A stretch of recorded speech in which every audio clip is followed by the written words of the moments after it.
So hey guys, it's Zyant again, and I'm back again after yet another long break. I do apologize for these. But, getting back into the topics, in the last video, one of the comments was about how games seem to be released in what is essentially a final phase beta. They're not released as full games anymore, where the testing is all done, balance is good, there's no spawn troubles, there's no completely overpowered weapons and setups, for the most part, but we are presented with a game that is mostly done, but it is left to us, the consumer, and the wide range of the consumer base to test, and that the developer can then patch as the game ages.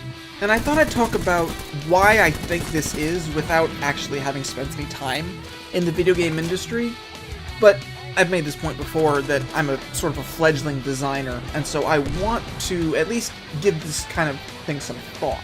Even if I have no info to go behind it, I think if I'm thinking about it, I'm getting myself in the right mindset for the future when I am required to think about these kind of things. The first and most obvious reason for these rushed games that are in a final beta phase where the consumer is supposed to test the game for the developer, it falls to the publisher, and us as well, the consumer.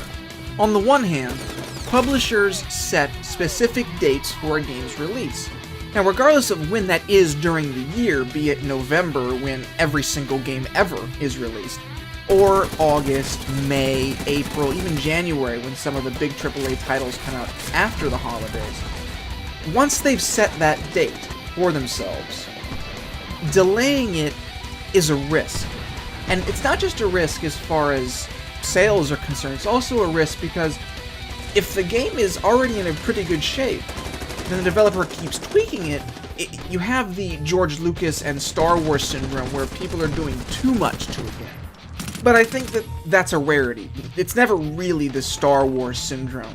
Normally, developers have a date that they really need to push for sales reasons or business reasons or money reasons is another good option, that the game just has to be out by that date. But the developer knows, as in the case of Battlefield 3, and I think Medal of Honor Warfighter as well, they know the game's not ready.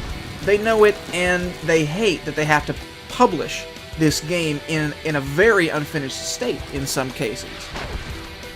But they don't have a choice. It's the publisher who sets the date, it's the publisher who gives them the money and the equipment and the time to make the games they want to make. So it's not really up to them when the game gets made or when it gets published. So they do the best with what they have, and they say, well, alright, let's just do our best to patch the game as much as possible, start work on the next title in the series while keeping a small portion of the team on there for patching and additional maps. Because, like I said in the last commentary I did, DLC maps, for the most part, are made during the development process of the next game in the series. And not the final development process, not the mid-development process. You have the idea generation, the brainstorming, the cloud-level thinking, where they're just putting stuff on the wall and seeing what sticks. So when the game gets released in this final beta phase of its development, the team working on it is not only crunched for time in the early development of the next title, but they are crunched as far as their fan base is concerned, because the fan base doesn't give two shits about the fact that they have to work on the next game in the series because that's their job to do.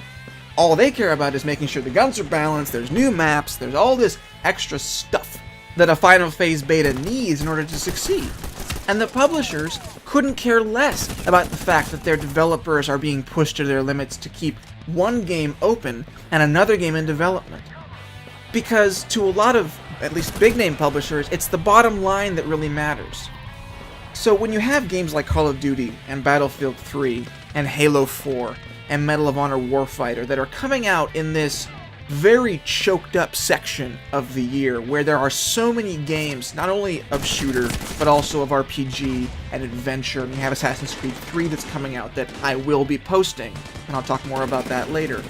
And you have very tight deadlines that publishers have to meet for business concerns, but developers can't meet for quality concerns. It's the publisher who wins, because who's got the money in the relationship? The publisher.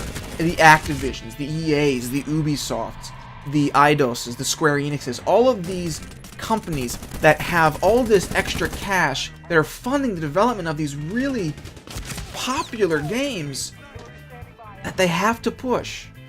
And we as consumers either have to simply sit there and accept the fact that we are buying an incomplete product, or we have to start demanding with our wallets a complete product.